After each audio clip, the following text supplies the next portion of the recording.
अस्सलाम वालेकुम dear student. आज काफ़ी इंपॉर्टेंट टॉपिक बेसिक मैथ का मीडियन और मोड के बारे में मैं आपको इसके तमाम कॉन्सेप्ट दूंगा। आसान सा ये टॉपिक है, एवरेज से रिलेटेड है। इसमें से काफ़ी क्वेश्चंस आते हैं और स्टूडेंट्स को चूँकि मीडियन और मोड का आइडिया सही तरह नहीं होता, इसलिए वो मिस्टेक कर देते हैं। तो NTS नेट के क्वान्टिटेटिव रीजनिंग के पॉइंट ऑफ व्यू से नस्ट NET में जो बेसिक मैथ आता है और फास्ट के एंटी टेस्ट में जो बेसिक मैथ आता है, उनके पॉइंट ऑफ व्यू से या जितनी भी यूनिवर्सिटीज़ का बेसिक मैथ का पोर्शन आता है, तो ये मीडियन और मोड काफ़ी चांसेस होते हैं इसमें से क्वेश्चंस आने के। तो आप लोगों ने इस वीडियो को एंड तक देखना है, ये आपको फुली क्लियर हो जाएगा। इससे पहले अगर आप लोग इस चैनल पे न्यू हैं तो इसको सब्सक्राइब कर लें, बेल नोटिफिकेशन ऑन कर लें, ताकि जो भी लेटेस्ट वीडियो है वो टाइमली आप लोगों को मिलती रहे। हमारा 2024 सेशन के लिए जो फर्स्ट बैच है उसकी रजिस्ट्रेशन स्टार्ट हो चुकी है। 10 अगस्त से क्लासेस स्टार्ट हैं। इसके अंदर आप लोगों को बड़े कंप्रीहेंसिव लेक्चर्स डिलीवर किए जाएंगे और इस सेशन में आप लोगों को नस्ट NET, फास्ट, प्यास, GK और NTS नेट के एंटी टेस्ट की प्रिपरेशन करवाई जाएगी। तमाम डिटेल आप लोग इस दिए गए कॉन्टैक्ट नंबर पर रब्ता करके ले सकते हैं और एक हमारा व्हाट्सएप ग्रुप है, उसका लिंक मैंने इस डिस्क्रिप्शन में दे दिया है इस वीडियो के, वो भी आप लोग ज्वाइन कर लें। उसके थ्रू आप लोगों को यूनिवर्सिटीज़ के एंट्री टेस्ट की अपडेट्स और स्कॉलरशिप की अपडेट्स मिलती रहेंगी। पहला क्वेश्चन मीडियन के बारे में है। ये कैसे फाइंड आउट करते हैं, मैं आपको 3 ट्रिक्स बताता हूँ। सबसे पहले तो मीडियन का मतलब होता है मिडिल वैल्यू आपने फाइंड आउट करनी है। फिर दूसरे नंबर पे आपने जिस डाटा का भी मीडियन निकालना है, आप सबसे पहले उसको अरेंज कर लें, स्मॉलेस्ट टू लार्जेस्ट वैल्यू। सबसे छोटी वैल्यू लिखें, फिर उसके बाद उससे बड़ी, फिर उससे बड़ी और सबसे बड़ी वैल्यू एंड पे आपने लिखनी है। तो इस तरह आपने सबसे पहले अपने डाटा को smallest to largest value arrange करना है। फिर तीसरे नंबर पे आपने देखना है कि आपके पास जो टोटल ऑब्जर्वेशन है, टोटल टर्म्स हैं, वो इवन हैं या ऑड हैं। इवन के लिए अलग फार्मूला है मीडियन निकालने का, ऑड के लिए अलग है। तो पहले मैं आपको ऑड के लिए समझाता हूँ। तो अब आप लोग करेंगे क्या, सबसे पहले मैं आप लोगों को एक पास्ट पेपर का जो क्वेश्चन है उसके थ्रू इसकी प्रैक्टिस करवाता हूँ। ये अब हमारे पास ऑड नंबर ऑफ टर्म्स अगर होंगी हमारे पास ऑब्जर्वेशन की, तो मिडल टर्म निकालने का ये फार्मूला है n+1/2th टर्म, और यही मिडल टर्म हमारे पास मीडियन होगी। अब ये एक पास्ट पेपर का क्वेश्चन है, ये डाटा गिवन है, आपने इसका मीडियन बताना है। तो पहला काम मैंने आपको क्या बताया था कि आपने डाटा को अरेंज करना है स्मॉलेस्ट टू लार्जेस्ट।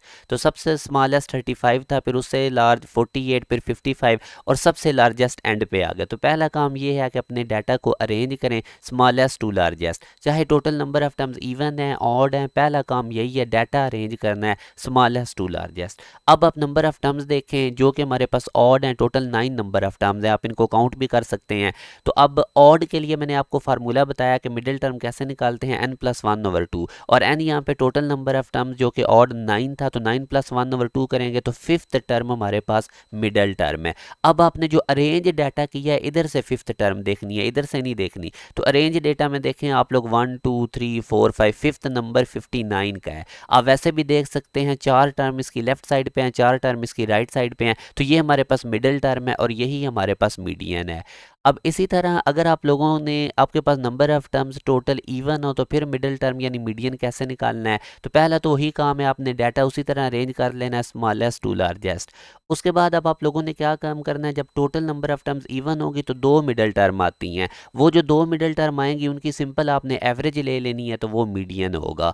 अब फॉर एग्जाम्पल अगर n हमारे पास इवन आता है तो वो मिडल टर्म्स आपको 2 कैसे पता चलेंगी, n/2th टर्म से और n+2/2th टर्म से। तो ये दो फार्मूलाज हैं जब इवन नंबर ऑफ टर्म्स होंगी उसके लिए, दो इवन मिडल टर्म्स निकालने के लिए, और अगर n ऑड होगा तो मिडल टर्म निकालने का मैं पीछे आपको फार्मूला बता चुका हूँ। तो अभी अब हम एक पास्ट पेपर का क्वेश्चन करते हैं क्वांटिटेटिव रीजनिंग में से, find the median of the data. अब इस डाटा का हमने मीडियन निकालना है। तो पहला स्टेप वही है, आप अपने डाटा को अरेंज करेंगे स्मॉलेस्ट टू लार्जेस्ट। तो स्मॉलेस्ट वैल्यू 3 थी, फिर उससे बड़ी 7, फिर 11, फिर 15, फिर 19, फिर और 23 अरेंज हो गया। अब देखें टोटल नंबर ऑफ टर्म 6 हैं यानी इवन है। तो इसके लिए अब आपके पास 2 मिडल टर्म्स होंगी। तो पहली मिडल टर्म निकलेगी n/2 टर्म से, यानी n की जगह आप यहाँ पे 6 पुट करेंगे तो थर्ड टर्म एक आ गई मिडल।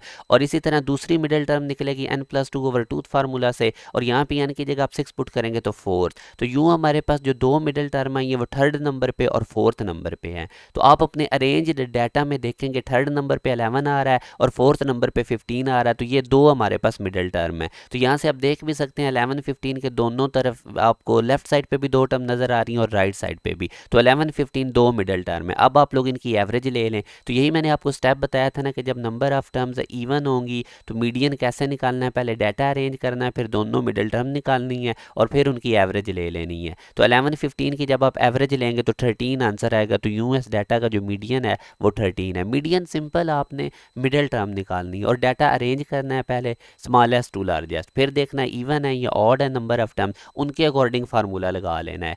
अब आगे हमारे पास मोड आ जाता है। बेसिकली डाटा में जो वैल्यू सबसे ज़्यादा रिपीट होती है वो हमारे पास मोड होता है। जैसे कि आप इस क्वेश्चन का अगर मैं अब आपको कहता हूँ कि मोड बताएं क्या होगा, तो आप देखेंगे कि इनमें सबसे, इस डाटा में सबसे ज़्यादा दफ़ा 2 रिपीट हो रहा है, जो कि 4 टाइम्स रिपीट हो रहा है। तो ये सबसे ज़्यादा रिपीट हो रहा है, तो यही अब हमारे पास मोड होगा। अब इस क्वेश्चन का अगर मैं आपको कहता हूँ मोड बताएं 1 2 3 4 अप टू 10 तक, तो इसमें अब कोई टर्म भी ज़्यादा रिपीट नहीं हो रही, सारी टर्म एक एक दफ़ा ही आ रही हैं। तो इसलिए हम कहेंगे कि इसका नो मोड। ये नहीं कहना कि इसका ज़ीरो मोड है, ज़ीरो मोड हम नहीं कहेंगे, नो मोड कहेंगे। कि जब सारी इक्वल रिपीट हो रही हो तो फिर आपने कहना है नो मोड, जो ज़्यादा रिपीट हो रही होगी वो मोड। और अगर आपके पास कोई ऐसी सिचुएशन आ जाए कि 2 या 3 डिजिट्स जो हैं वो इक्वल रिपीट हो रहे हैं, तो फिर वो जितने डिजिट्स इक्वल रिपीट हो रहे हैं वो मोड होंगे। तो ये आप लोगों ने मोड के रिलेटेड मैंने आपको कॉन्सेप्ट दिए, मीडियन का बताइए बड़े, हालांकि ये आसान है मगर इनमें से काफ़ी क्वेश्चंस रिपीट हुए हैं एनटीएस नेट के टेस्ट में भी और बेसिक मैथ में भी, नस्ट एनईटी और फास्ट के एंट्री टेस्ट में भी। तो ये बेसिक मैथ का आपको पता होना चाहिए। मैं पूरी प्ले लिस्ट बेसिक मैथ पे बना रहा हूँ, वो प्ले लिस्ट देखने के बाद आपके मैथ के सारे कॉन्सेप्ट क्लियर हो जाएंगे बेसिक मैथ के। उस प्ले लिस्ट की जो वो पूरी प्ले लिस्ट है इस वीडियो के एंड स्क्रीन में लगा देता हूँ, तो वो अगर आप लोगों ने अभी तक प्रीवियस लेक्चर्स नहीं देखे तो वो ज़रूर देखें। चाहे परसेंटेज का टॉपिक हो, जितने भी बेसिक मैथ के कॉन्सेप्ट हैं वो ऑलमोस्ट मैंने सारे कवर कर दिए हैं, और जो रह गए हैं वो भी मैं इन 2 3 दिनों में कंप्लीट कर दूंगा। बाकी चैनल के साथ कनेक्टेड रहें, बेल नोटिफिकेशन ऑन रखें और मैक्सिमम वीडियो को लाइक किया करें ताकि ये मैक्सिमम स्टूडेंट्स तक ये वीडियो पहुंच सके और उनका फ़ायदा हो सके। अपना ख्याल रखिएगा। अल्लाह हाफिज़।